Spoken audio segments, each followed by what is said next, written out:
si on regarde bien, le plancher là, il a été coulé en béton autoplaçant. Donc ils ont coulé ça en 3 zones. Donc ça c'était un choix fort et en gros, on se cale sur le bétonnage et c'est le bétonnage qui conditionne les autres zones. Donc quand on la méthode que j'utilise, elle est surtout valable quand on fait un peu d'étaiement, un peu de pose de prédale, un peu de ferraillage et un peu de bétonnage chaque jour. En gros, on fait à chaque fois, on a des équipes un peu spécialisées qui font des zones de 80 mètres carrés tous les jours d'étaiement, pose prédale et bétonnage, qui permet d'utiliser la grue de la même manière. Enfin, chaque journée est conforme et identique. Là, le fait qu'on a un temps type de 8 jours, un petit peu plus, et qu'on bétonne sur 3 jours, fait qu'il y a des jours où les équipes vont faire plus de pauses, plus d'étaiement, et des jours où on va passer du temps à bétonner. Donc ça change un peu le phasage. En fonction de ce que vous aurez vu en stage, vous pourrez adapter la méthode. Le principe, c'est que autant les zones d'étaiement, quand on commence à étayer, on peut faire des demi-zones, mais il faut penser aux tours qu'on installe et aux poutrelles, donc il faut quand même étayer des bonnes surfaces. Autant pour le bétonnage, on peut placer un arrêt de bétonnage parallèle au sens de portée du plancher. On n'a pas le droit de faire un arrêt de bétonnage dans ce sens-là, parce que les planchers portent dans ce sens. Par contre, on peut le faire parallèle. C'est-à-dire qu'on a posé nos prédales ici, on pourrait avoir posé par exemple que la moitié de la zone. Ce qui compte, c'est qu'on ait posé un peu plus ici, et que l'électricien et les plombiers aient pu dérouler leurs tuyaux. Et puis, on va pouvoir faire un arrêt de bétonnage ici. L'entreprise a utilisé du béton autoplaçant. Ça veut dire qu'il faut bien soigner l'étanchéité, quitte à couler un petit peu de béton ferme entre joints de prédale, alors les restes de benne, quoi, les restes de toupie. Et puis au niveau des appuis, mettre un petit peu de béton ferme, faire un petit tas, de manière à ce que quand on coule le béton autoplaçant, on n'ait pas de fuite. Voilà. Et tout ça, ça va être coulé en un coup. Comment je fais ça sur Revit? Je vais prendre je vais sur mon plan de synthèse du plancher, je clique sur un mur n'importe lequel, surtout je ne le divise pas comme ça, je fais toujours pareil, je modifie la division, je modifie l'esquisse. Donc là, normalement, je retrouve tous les traits que j'avais fait en première partie, là. Et maintenant, eh bien, je vais sélectionner un trait et la première division a fait, si je ne m'abuse, a fait quelque chose comme ça. C'est pas très grave l'endroit. En gros, il faut séparer en à peu près 3 surfaces égales et l'autre a pas, il a déjà un trait, elle fait ça. Et ce qu'il faut quand je trace ce trait, vous vous souvenez, il faut que mon trait, comme pour mes arrêts de bétonnage d'ailleurs, mes reprises de bétonnage pour la rotation de branche, il faut que ça dépasse le petit trait bleu là, pour qu'il puisse diviser. Quand je fais ça, regardez ce qui se passe, je valide. On m'a bien fait des zones, mais du coup, je me retrouve avec plein de zones. Et notamment, par exemple, je vais avoir des zones là où il m'a enlevé tout ce que j'avais saisi. Si je reviens sur cycle J1, par exemple, J4 là, ici, voilà, en vue 2D, ça marche, mais en vue 3D, si je trouve, en journalier, il m'a repassé les autres dalles, parce que comme elles ne sont pas définies, il me les a regrisées. Donc il faut que je les redéfinisse. Donc je me fais ça, et ce que je vais faire, par exemple, cette dalle-là, celle-ci, celle-ci, ah, je vais mal cliquer, celle-ci, je vais activer le clic par l'élément central. Ah, j'ai plus de dalle ici, je sais pas ce qui s'est passé. J'ai pas de dalle. Je vais le remettre dans cycle plancher haut. Donc je vais prendre celle-ci, celle-ci, celle-ci. Non, j'ai pas besoin de ça, on va voir. Je sélectionne toutes mes dalles qui sont à l'intérieur de mon trait de bétonnage. Et le jour de bétonnage, je vais dire que c'est jour 9, je crois, de mémoire. Jour 9. Bétonnage, jour 9.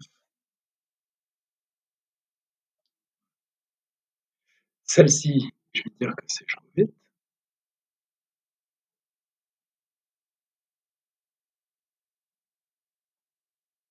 Jour 10, jour 10, je crois. Non, pas jour 10. Jour 11. Et l'autre, ça doit être jour 13. On bétonne tous les 2 jours. Alors vous verrez, certaines entreprises choisissent par exemple de bétonner 2 fois par semaine.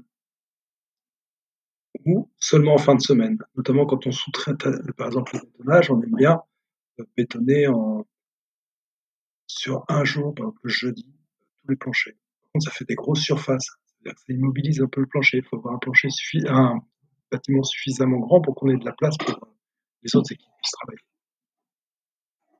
Là, c'est jour 13.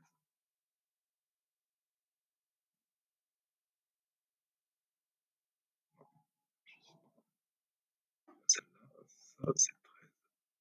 Je vérifie.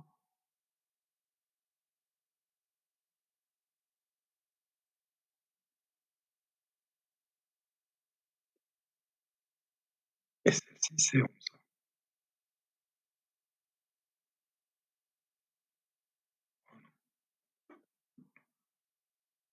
C'est pas très grave si les prédales sont posées. Maintenant, si je retourne sur mon plan de structure, cycle 1, je fais mes voiles. Je fais mes voiles, l'équipe plancher intervient toujours pas. Je fais mes voiles. Et là, jour 4, étaiement. Jour 5, pose de prédale, étaiement. Jour 6, pose de prédale, ferraillage, étaiement. Celui-là, il l'a perdu parce que je l'ai redivisé. Donc, il faut que je le remette. C'est étaiement jour 6, pose de prédale, jour 7, ferraillage, incorporation, jour 8. Il pourrait distinguer le jour d'incorporation, mais sur une rotation standard, il n'y a pas besoin. Jour 7, je me souviens plus pour celui-là.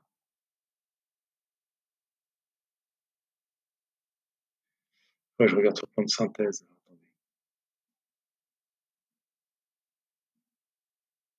Pour le palier, j'ai jour 5. C'est quoi ça? C'est jour 6. Là, le palier, je vais le faire après. Ce sera forcément étaiement 7, mariage, pause. Peut-être poser le jour 7 aussi, parce que c'est coffrage. Bon, on met 8. Et ce sera ferraillé juste avant.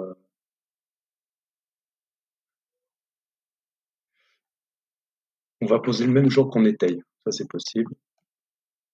On pose des prédales le même jour qu'on étaye, sinon un problème. Comme c'est une petite zone, c'est un palier, il n'y a pas de problème. Je fais un jour 8 et je bétonne le jour 9. Ça fonctionne. Et ça,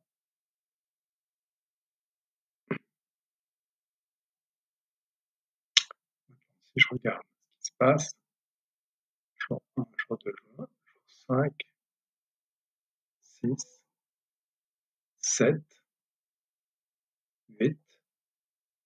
Là, il faudra que j'ai posé mes prédales, etc. Et si je regarde le jour 9, toc, il me bétonne la zone. Je n'avais pas fini de découper. Si je regarde le jour 11, il me bétonne la zone et je suis en train d'étayer là. Je n'ai pas défini tout ça. Ça, c'est déjà étayé. Normalement, les prédales sont posées. Hein. Bétonnage jour 13, ça veut dire qu'on a forcément ferraillé la veille, jour 12, pour cette zone-là aussi. Hein, parce qu'on a peut-être de la ferraille en commun. Incorporation, ça veut dire qu'on a posé les prédales jour 11 et qu'on a étayé jour 10.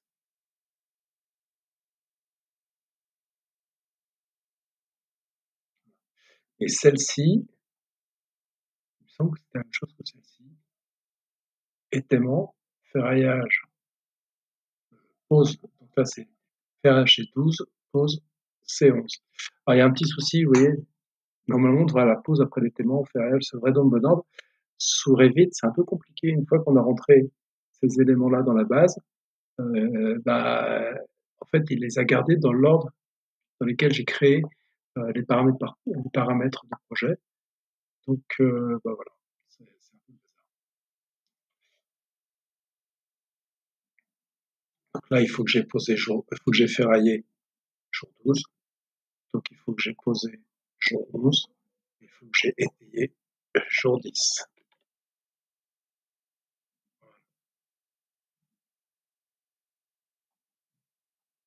Bon, il me reste la grosse zone que j'ai pas faite au milieu. Vous avez compris le principe, on essaie de répartir de manière à ce que ça fonctionne. Et si je regarde maintenant en 3D, j'ai des zones que j'ai pas définies, hein, mais il faudrait que je les définisse.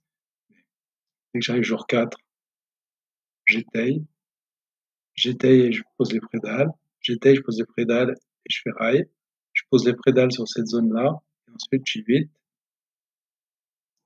je finis de ferrailler cette zone-là, on voit que par rapport à celui-ci, par rapport à J7, là j'avais ferraillé, je continue mon ferraillage, et J9, et je bétonne. Et il faudra après faire le phasage des balcons préfa qui eux sont posés simplement une journée. Voilà, à vous de jouer.